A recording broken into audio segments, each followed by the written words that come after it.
Good morning. It's time for our Metcom board meeting. So thanks everyone for joining through this remote process. The first item we have on the agenda is the approval of minutes of the October 9th meeting. Has everyone had an opportunity to review the minutes? And if so, could we have a motion to approve? I'd make that motion. All right, thank you, Chief. This is Dustin. I'll second it. All right, thank you, Dustin. All right, so we have a motion and a second to approve the minutes. So I'm going to ask everyone to either give me a thumbs up or say aye or both, please, so we can approve the minutes. So all in favor? Aye. Aye. Aye. Aye. All right. Thank you all. So we will, or I should say, any opposed? All right, minutes are approved. Thank you, everyone. So the next item on our agenda are the expenditures for both the months of October and November. The information was provided to us, but I'm going to ask Mr. Cannon if he has any comments he would like to make about expenditures or any highlights. Thank you, Tony. I have nothing to comment on, but I am available to answer any questions about any of the expenditures or the year-to-date budget.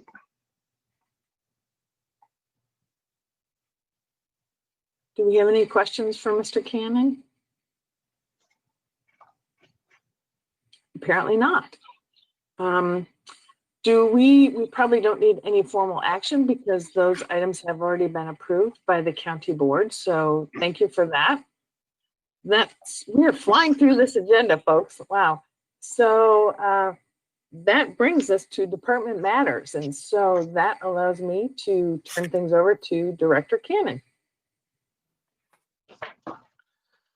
Thank you. Wanted to report, we did receive one formal problem report during this last period. That did come from Normal Fire Department, a copy of that problem, and the investigation was provided in the packet. The agency has been notified of the investigation and what we did. It was a founded complaint, and we did take care of it, and hopefully nothing like that would happen again. But I'll be happy to answer any questions about it if anybody has any.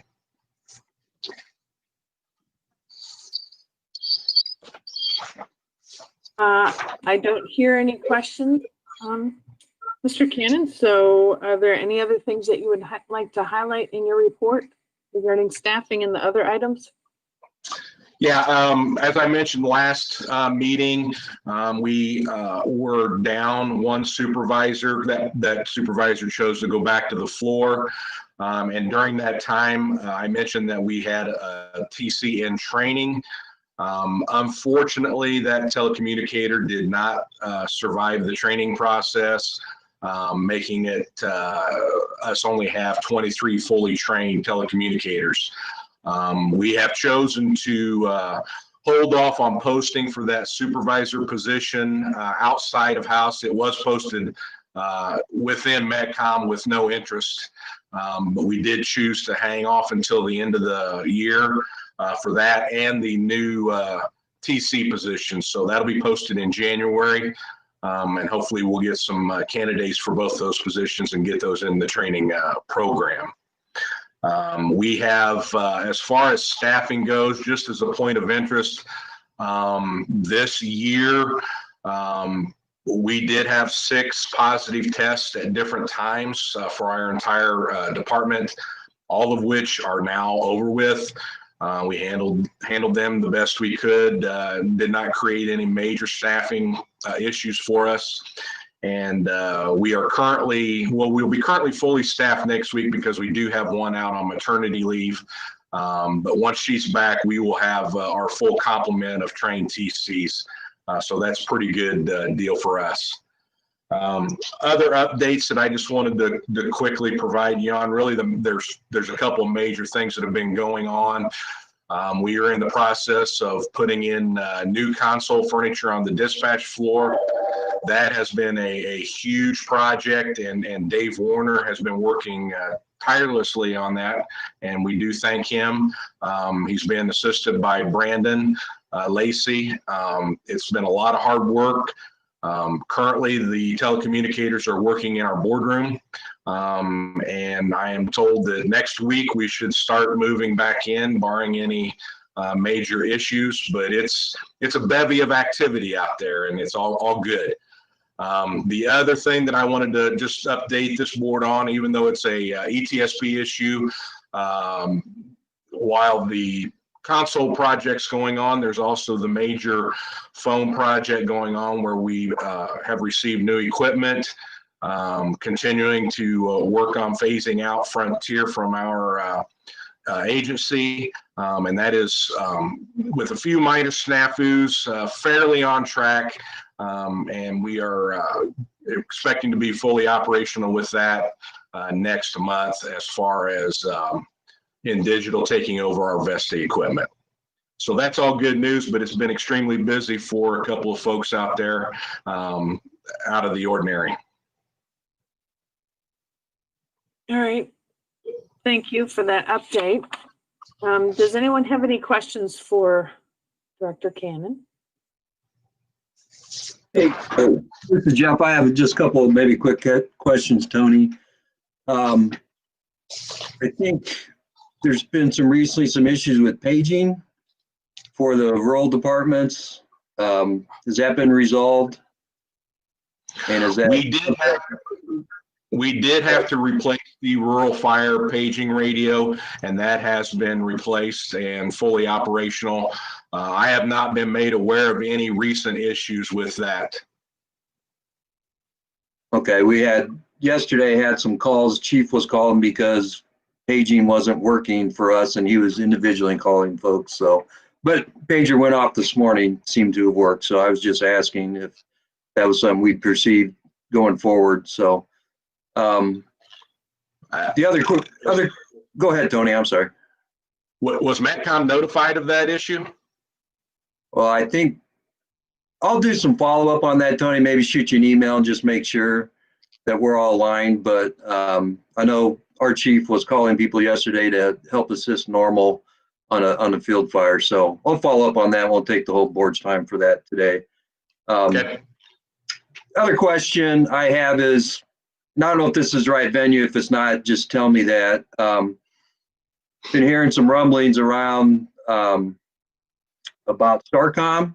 Are you still of the opinion that that's not something that we're going to force all the agencies to go to anytime soon? I don't know that there's any forcing that's going to be taking place anytime soon.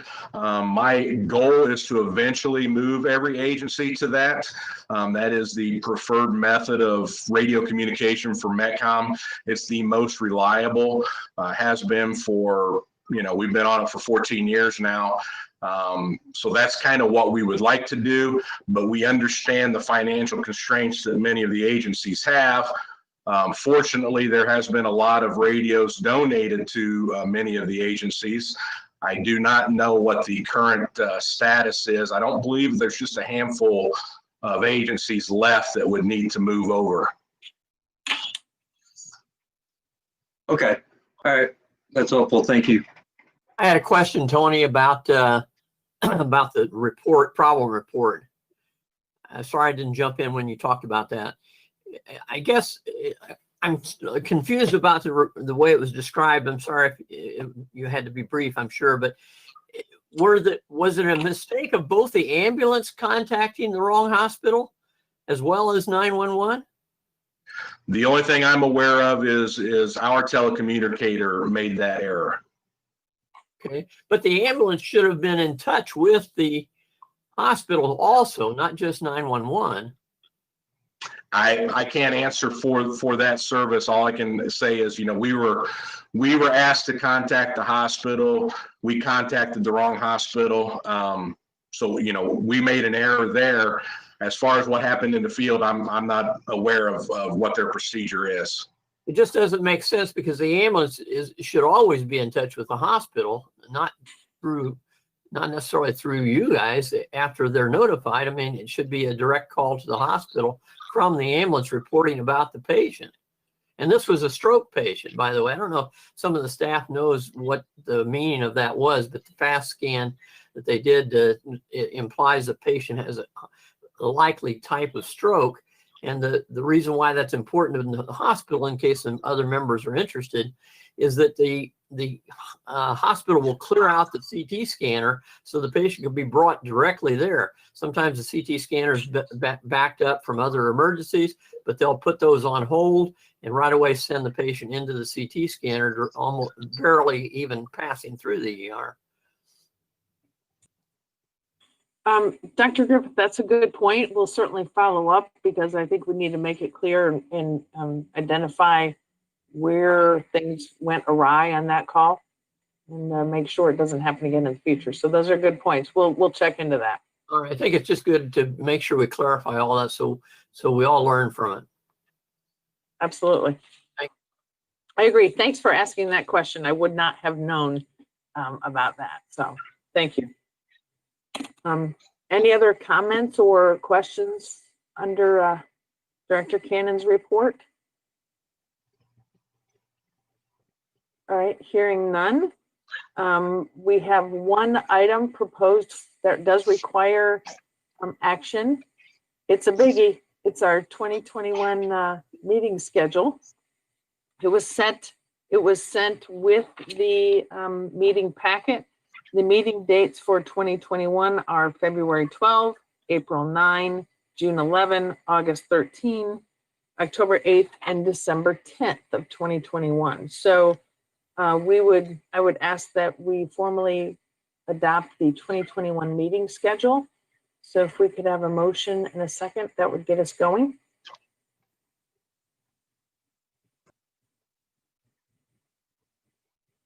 This is Motion. Rodriguez to make all those meetings. I would move that we approve that schedule. Second. All right, thank you. I believe it was maybe Chief Fleischner and Dr. Griffith as a motion and a second. So now that we have a motion and a second on the table, are there any comments or questions about the schedule? And if not, I will call for the vote. All in favor, please say aye or thumbs up. Aye. Aye. Aye. All right, I believe it. Oh, I should say, anyone opposed to the schedule? All right, then the 2021 meeting schedule has been adopted. So there you go, Camille. Ms. Rodriguez, that's your meeting schedule. So thank you for that. Now the next item on the agenda is information under my category. As we just adopted the 2021 meeting schedule, we will next get together on February 12th. Presumably it will again be remote, but we will, I'm sure the Metcom staff will notify us accordingly. The other news to share is that in our February meeting, Ms. Rodriguez we will be moving her into the leadership role and serving as chairperson of Metcom board. I assume, Mr. Cannon, do we take formal action in February or do we vote on that now? There's no vote necessary. It's just a bylaw action that automatically happens. All right, then, Ms. Rodriguez, you don't have to put together your campaign committee or anything like that. You can take the reins.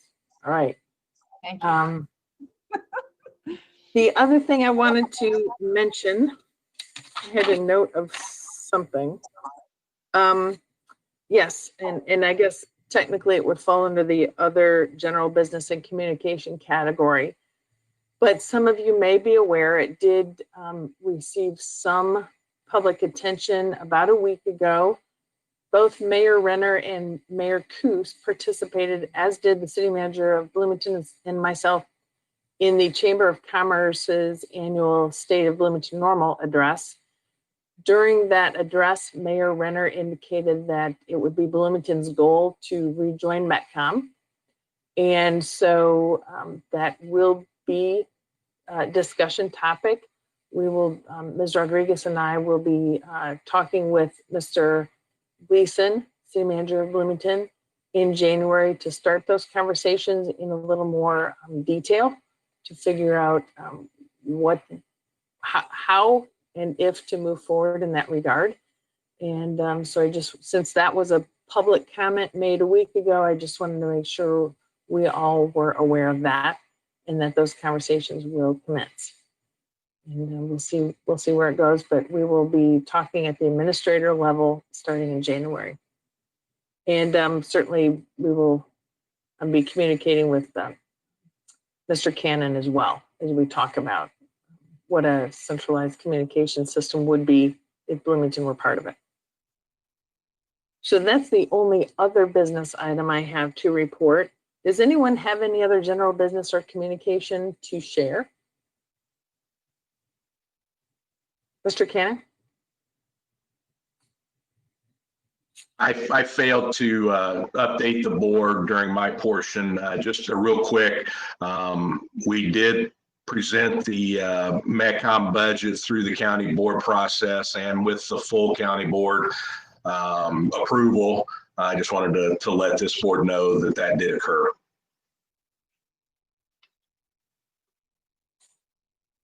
All right, thank you. Thank you for shepherding that, and thank you, Ms. Rodriguez, for helping get that through the county process. Any other general business or communication items or questions while we are all gathered?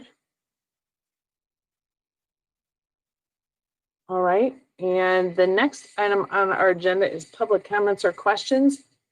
Mr. Cannon, I'm unaware of any public commenters or participation from the public in this meeting. No, we received no request for a public presence. Okay. Do we have any other items for the good of the order prior to adjournment then? Then I'm going to ask for a motion and a second to adjourn the meeting. Motion to adjourn. Second. I'll second. All right, we have a motion by Dr. Griffith, I think a second by Sheriff Sandage. I'm not sure who the second was. So all in favor of adjourning, please thumbs up or say aye. Aye. Aye. Okay. Then we are adjourned. Everyone, happy holidays to you, and we will talk with you in February. Thank you.